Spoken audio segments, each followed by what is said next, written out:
Hoje, o Em Revista vai falar sobre cera. E olha, rende mais assunto do que você imagina. Folclore, saúde, mitologia e até mesmo cinema. Não saia daí, o Em Revista começa agora.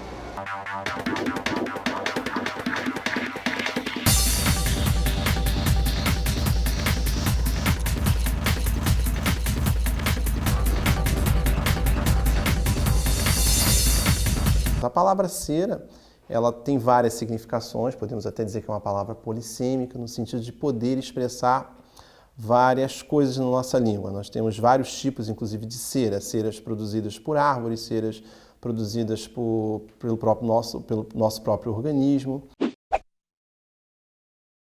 Há histórias que revelam, né, de uma etimologia popular, que a palavra sincero poderia ser a expressão de a produção de vasos feitos a partir de cera, e esses vasos, uma vez produzidos, eles poderiam expressar um trabalho muito bem feito com a cera. É possível, é provável, mas com exatidão não temos grandes elementos que atestem esse sentido etimológico. A expressão fazendo cera no português do Brasil, pelo menos, é uma expressão de um cunho bastante regionalista, eu diria até interiorano, uma expressão que significa, na linguagem coloquial, como se você estivesse adiando alguma coisa ou não permitindo que alguma coisa fosse acontecer. As ceras são substâncias que vão apresentar um aspecto físico bastante homogêneo, né? Então, o que a gente espera quando a gente observa uma cera? Elas são substâncias que vão se caracterizar principalmente por um aspecto gorduroso, né, oleoso, vão apresentar em geral uma tonalidade amarelada na sua coloração e são substâncias que apresentam uma plasticidade muito importante. E isso faz então com que elas sejam bastante utilizadas em várias áreas da indústria, principalmente a indústria farmacêutica, a indústria de cosméticos e também na indústria de vernizes e impermeabilizantes, que são algumas das aplicações que as ceras têm na atualidade. Sob o ponto de vista químico, são formadas basicamente de substâncias que são chamadas de ésteres sérios, que são substâncias formadas a partir da complexação de ácidos graxos de cadeia bastante longa, com álcools alifáticos, álcools primários alifáticos, o que caracteriza as ceras como sendo substâncias que têm uma propriedade bastante lipofílica. Daí essa sua aversão à água. Hoje em dia nós temos, na verdade, três tipos de ceras, né? Então nós temos as ceras de origem natural, que podem ser as ceras de origem animal ou as ceras de origem vegetal. E nós temos também as ceras sintéticas, cujo principal exemplo é a parafina, né? Que são as ceras derivadas do petróleo. A cera de ouvido, na verdade, é uma proteção, mas se ela fica em excesso e é ressecada demais, ela pode obstruir a passagem do som e a pessoa ter algum tipo de surdez. Doença mesmo, tem algumas raras doenças que a cera é tão dura que ela pode ferir a pele e propiciar infecções oportunistas de ouvido externo. A gente chama de orelha externa, o nome correto não é ouvido, é orelha externa. Então a gente tem a orelha, o ouvido externo, no final do ouvido externo temos o tímpano. Então a cera é produzida nos 2/3 externos. Então a cera, na verdade, ela lubrifica a parede do ouvido, dando proteção ao ouvido externo. Quando existe um excesso de cera, você pode bloquear a passagem do som e causar uma perda de audição, uma surdez parcial. Então, nesses casos, você pode fazer a remoção. Mas, na verdade, a proteção da cera é importante. Então, é importante que você não tire toda a cera. Mesmo quando você vai no otorrino, ele deve remover a maior parte da cera, mas não deve deixar um pouco para lubrificar a parede do canal. Quando a cera é em excesso, a pessoa tem um desconforto, tem uma sensação de plenitude auricular, de ouvido fechado, começam a escutar mal, e nesses casos você pode fazer uma remoção. Sempre em consultório médico, jamais por conta própria. Então, o uso de cotonete, tampa de caneta ou alguma coisa equivalente é muito perigosa, porque você pode perfurar o tímpano. No Antigo Egito, a cera quente já era muito utilizada para depilação. Hoje, também tem a cera fria. Então, qual deve ser melhor? Fernanda, você se depila com cera? Não, não me depilo com cera. Não. Sim. Sim. Sim. Às vezes sim. E qual cera você prefere, cera quente ou cera fria? Cera quente. Quente. Cera quente. Cera quente. Cera quente. Por quê? Porque acho que é mais rápido, né? Dou uma dor só, né? Ah, porque eu acho que demora mais para crescer, dura mais tempo. A rainha mais famosa do Egito, conhecida por seus rituais de beleza, já usava a cera quente para remover os pelos do corpo. Não apenas por estética, mas para evitar piolhos, uma das pragas que assolou o Antigo Egito. A moda pegou. A depilação com cera egípcia é um dos métodos mais populares hoje em dia.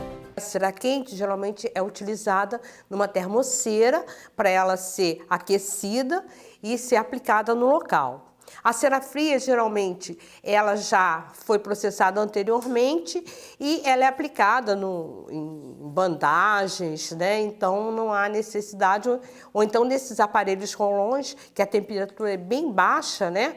E a aplicação é no local e a retirada é como se ela promove uma aderência à pele e com isso ela consegue fazer essa retirada desse pelo nesse local. A diferença entre as duas se refere ao seguinte: a cera quente, ela promove uma vasodilatação no local que ela é aplicada. Então, ela facilita a retirada desses pelos indesejáveis. Só que, em alguns locais, como o buço, área de pálpebras, pode gerar um certo tipo de flacidez. A cera quente, ela vai ser indicada à área de virilha, de axila, e a cera fria, mais indicada para a área de pálpebra, buço, perna, para não estimular também microvasos, né? Só que, às vezes, ela pode ter o inconveniente de causar alguns pelos encravados, foliculite. Então, vai depender do local que você vai estar aplicando a técnica certa. Se tem uma coisa que criança adora, é desenhar. E com giz de cera, então, o aprendizado fica muito mais divertido.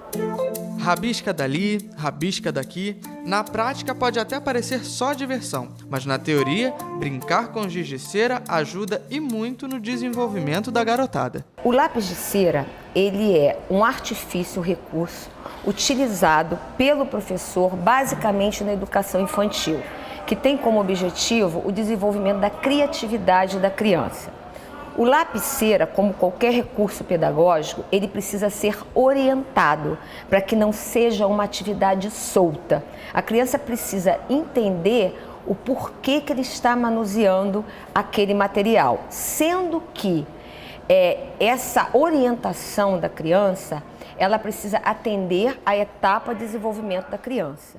Segundo a professora Júlia, é possível fazer uma relação do uso do giz de cera com a teoria do desenvolvimento do conhecimento, proposta por Piaget. O estágio de desenvolvimento do Piaget, ele passa por 4 etapas. A primeira etapa a gente chama de estágio sensório-motor, que é de 0 a 2 anos. Como é que o lápis-cera entraria nessa etapa do desenvolvimento da criança? Bom, se a criança ela cria esquemas a partir do contato dela com o mundo externo, esse lápis-cera pode auxiliar na construção desses esquemas. O segundo período é o período simbólico, que vai de 2 a 4 anos. Nessa etapa do conhecimento da criança, surge a linguagem. Nesse momento também, a criança ela já faz a relação do objeto do desejo com a sua ausência. Aí a gente tem o próximo período, que é o período intuitivo, de 4 a 7 anos. É aquela fase que a mamãe não gosta, é a fase dos porquês. O lápis-cera, nessa fase, ela ainda tem uma importância significativa, que ainda a gente vai focar a questão, ele vai procurar dar resposta a esses porquês dele, através dos riscos e rabiscos. No quarto período, que abrange idades a partir dos 7 anos, a criança começa a deixar de usar o lápis de cera para usar o lápis de cor, por conta de um desejo de representar melhor as formas em seus desenhos. Nessa fase ele vai buscar as formas, ele precisa de algo mais concreto, ele precisa de sedimentar a sua base, o seu estofo teórico para o diálogo com o mundo. Aí ele pode usar o lápis-cera? Ele até pode usar, mas aí ele vai ser um plus a mais. Ele vai estimular a criatividade, a imaginação e a arte.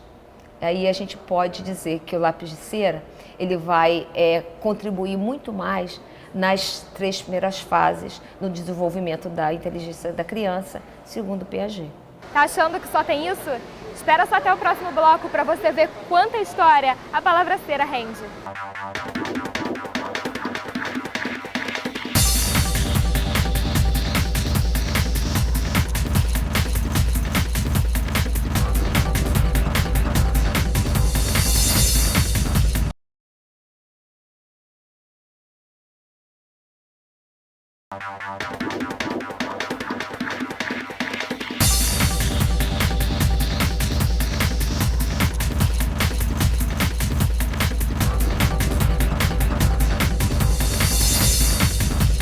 A sétima arte já transformou a cera em personagem principal.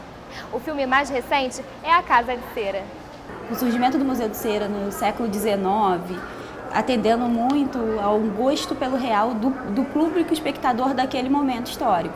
Esse público espectador estava no momento que eles tinham um fascínio pela realidade, ao representar nos seus bonecos, colocando outras coisas dentro do contexto como roupas, utensílios, criavam um aspecto do real que fazia com que aquele público fosse visitar aquele museu buscando essa narrativa dessa realidade. E o cinema, ao se apropriar dessa questão dos objetos de cera, principalmente das pessoas, da caracterização das pessoas em cera, traz um pouco dessa questão, dessa realidade, mas trazendo para dar um toque de horror. Que todos esses filmes de cera que a gente encontra no cinema são filmes do gênero do terror. O Museu de Cera, que é o de 53, já romantiza um pouco mais, colocando bem típico do cinema clássico da década de 50 americana, que é colocando um par romântico, um triângulo amoroso, na verdade. Tem um par romântico, esse dono do Museu de Cera é casada com uma mulher e ele tem um sócio no museu. Esse sócio no museu quer ganhar seguro do museu e incendeia criminosamente o museu. Só que o dono não concorda com isso, com esse sócio. E nisso, todo mundo pensa que esse dono morreu nesse incêndio. Aí ele se finge de morto e ele começa a perseguir. Primeiramente, ele mata a mulher e transforma ela num boneco de cera. E A Casa de Cera é um filme de 2005 em que bem teen, no sentido, jovens adolescentes que vão para um jogo em outra cidade, aí estão de carro juntos, se perdem no caminho do jogo para voltar para casa, e a única solução é eles irem para uma cidadezinha que tem perto. Só que a cidadezinha é uma cidadezinha quase fantasma. E nisso eles descobrem uma casa que eles conseguem ficar, que tem um morador, que era um antigo museu de cera. Aí eles vão descobrindo porque eles ficam desconfiados daquele museu de cera, naquela cidadezinha fantasma, que não tem quase ninguém. É menos psicológico que os outros filmes, é mais um terror de perseguição, de uma violência, de sangue, meio parecido com os filmes de hoje de terror que existem. They're saying that that's a real person underneath. They're all wax, everyone! A mitologia grega conta uma das histórias mais famosas sobre a cera, a história de Ícaro. O Ícaro, ele era filho de Dédalo, com uma empregada do palácio, e em função de uma relação um pouco intempestiva do Dédalo com o Minos, né, que era o rei de Creta, o Dédalo acabou sendo colocado por Minos no labirinto que o próprio Dédalo criou, né, no palácio de Knossos.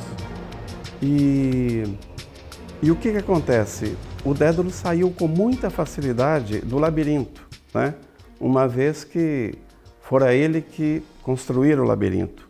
E, obviamente, saiu com o filho. E ele, então, para fugir, né, da fúria de Minos, ele cria para o filho dele e para ele 2 asas com penas, né? E prende essas asas ao corpo dele e do filho dele, Ícaro, com cera, mas faz 2 recomendações básicas ao filho dele. Nós vamos voar, você não se aproxime muito do sol, se subir muito, vai ficar perto do sol, a cera vai derreter. E também não voe muito baixo, porque a umidade do mar pode tornar as penas pesadas e você acaba caindo. E o que o Ícaro faz? Né? Ele, assim, animado com aquela possibilidade de voar, ele não se contém. Ele sobe, sobe, sobe, até que na proximidade com o sol acontece o que o pai dele tinha dito, né? A cera derrete, as asas caem e ele cai no mar Egeu, que passou a se chamar Mar de Ícaro, né, em homenagem a ele.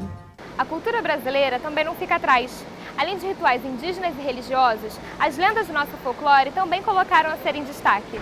A cera dentro do contexto, né, do folclore brasileiro, ela é muito legal, né, porque ela envolve desde as brincadeiras, que são as histórias populares, até os rituais que a gente considera bem mais sério, né, porque eu acho que esse respeito, né, à diversidade, à cultura, que a gente chama, folclore é como se tudo fosse mentira, e na verdade não, tudo tem funcionalidade, tudo tem aplicabilidade. Então, a cera é um elemento extremamente importante, né, dentro da cultura popular, né, dentro da questão do ritual, por exemplo. Né, os indígenas utilizam através de jogos, os xamãs também, né, que são os próprios Deni, né, na fábula, né, nos contos populares, a gente tem mais presente nas lendas do Curupira, dentro da própria lenda do macaco. O macaco é uma figura muito utilizada dentro do folclore. Entre as histórias que permeiam a cultura popular, o macaco e a velha é uma das mais conhecidas e mostra as trapaças de um macaco que acaba se dando mal. Passa um carroceiro, ele diz que perdeu o rabo, aí ele troca o rabo, né, por uma navalha. Depois passa um cesteiro, ele diz que perdeu a navalha, aí troca pelo cesto. Até chegar numa senhora que tem um bananal, numa velha que tem um bananal. Ele come todas as bananas da velha, né? E a velha quer conta disso. O macaco faz um boneco de cera para enganar a senhora. Só que aí ele vai corrigir o boneco, né? Para dizer para a senhora que não foi ele que comeu as bananas. Aí ele dá o primeiro tapa, né? Dá o primeiro tapa, fica agarrado com uma das mãos. Dá o segundo tapa, acaba ficando agarrado com a outra. Dá uma cabeçada, fica agarrado. Ou seja, o macaco, com toda a sua esperteza, acaba ficando preso no seu próprio boneco de cera. A velha simplesmente pega o macaco, corta, mata o macaco e come, né? Então ele engana todo mundo, ele engana, só não consegue enganar a si mesmo com o seu próprio boneco. Na Bíblia, encontramos passagens com o uso da cera, onde os fiéis apresentavam ofertas e promessas pelas graças recebidas. A tradição religiosa passou a valorizar muito a vela feita de cera, e a vela sempre significando a presença do Senhor ressuscitado. Inclusive, na cerimônia do Sábado Santo, nós sempre iniciamos a liturgia no escuro, onde o padre entra com uma vela grande, chamada Círio Pascal, e entra cantando Eis a Luz de Cristo. Na história da igreja, esta cera era feita naquela época de cera de abelha, né? Cera natural, justamente assim destacando a riqueza, o sentido. Em muitos santuários existe inclusive a Sala das Promessas, ou a Sala dos ex-votos. O que o fiel queria manifestar com isso? Traduzir aquela experiência religiosa, traduzir aquele sentimento religioso pela graça alcançada. Por exemplo, a forma do pé na cera, o braço, a cabeça, sempre tendo presente o tipo da cura recebida, ou o tipo do milagre recebido. Que de fato assim é uma manifestação, uma comunicação, uma expressão daquele sentimento religioso pela graça alcançada. Você sabia que existe um museu de cera aqui, no Rio de Janeiro? Então não saia daí, porque no próximo bloco tem até o ex-presidente Lula de boneco de cera. A gente já volta.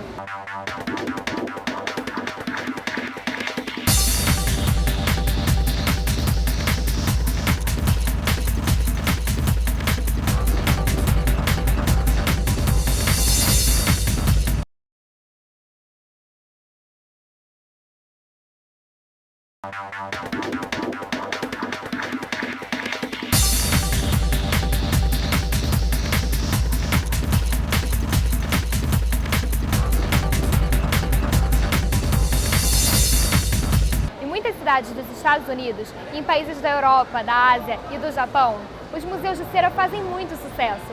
Afinal, é a oportunidade de se tirar foto bem ao lado de grandes artistas e de personalidades históricas. Mas se você quiser tirar foto com seu personagem favorito, quem sabe com Dom Pedro II, ou até mesmo com Santos Dumont, é só visitar o Museu de Cera, que fica aqui bem pertinho, na cidade de Petrópolis. Localizado bem ao lado da Praça do Relógio, o Museu de Cera de Petrópolis teve seu projeto iniciado em 2008. A ideia foi do Renato Bom Tempo e Bruno Vilas Boas, né? Eles optaram pela cidade aqui porque ela já tem uma carga histórica muito grande e eles resolveram trazer esse museu para tornar essa cidade um pouco mais divertida. História na sala de aula pode até não ser tão empolgante, mas o Museu de Cera propõe uma forma diferente de aprender. Dom Pedro II nasceu em 2 de dezembro de 1825, no Rio de Janeiro. Governou o país por 58 anos, porém, seu reinado teve um final incomum. Ele foi deposto. Princesa Isabel, filha de Dom Pedro II, tornou-se herdeira do imperador após a morte do seu irmão, Dom Afonso. Quando regente do Brasil, Princesa Isabel assinou a Lei Áurea, que aboliu a escravidão do país. Melhor é quando a gente aprende tudo isso e ainda pode tirar uma foto ao lado dos dois personagens, que ganharam uma homenagem no Museu de Cera. O museu foi inaugurado em 2011 e não traz personagens somente da história, mas também do cinema. Olha quem está aqui do meu lado, Capitão Jack Sparrow.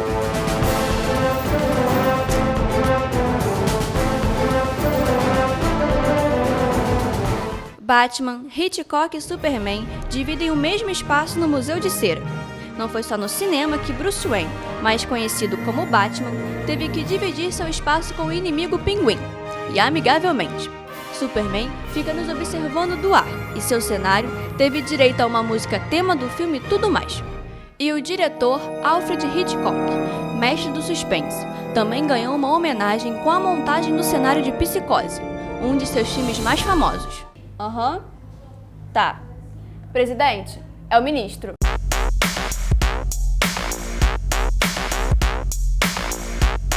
As esculturas são feitas em ceras e todos os rostos são esculpidos inteiros. As imagens são montadas, todas elas, uma a uma, e são feitos estudos para tirar tamanho do rosto, medidas, peso, tamanho do corpo. E aí são fabricadas por uma equipe. Os cabelos são implantados fio a fio, o bigode e os olhos são prótese humana. Imagine estar na casa de um dos personagens mais famosos do mundo. E olha, até para Petrópolis, o Mr. Bean trouxe o Ted. O museu exibe figuras em seus 2 andares, e cada figura está em um cenário que conta a história do personagem.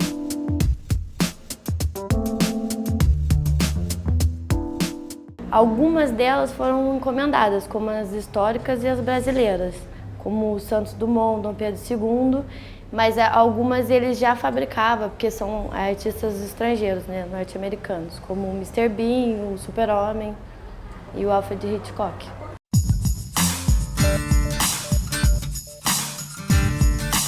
Além de observar de perto as esculturas, o visitante do museu pode tirar fotos ao lado dos personagens e até mesmo cantar com personalidades da música popular brasileira, como Gilberto Gil. A máquina do tempo pode não ter sido inventada, mas no Museu de Cera não parece difícil trazer o passado para o presente ou ir de volta para o futuro. O programa de hoje passou em revista a palavra cera. Se você quer ver este e outros programas produzidos pelo Centro de TV da Uniswan, acesse nosso site tv.uniswan.edu.br. A gente se vê numa próxima edição. Tchau, tchau!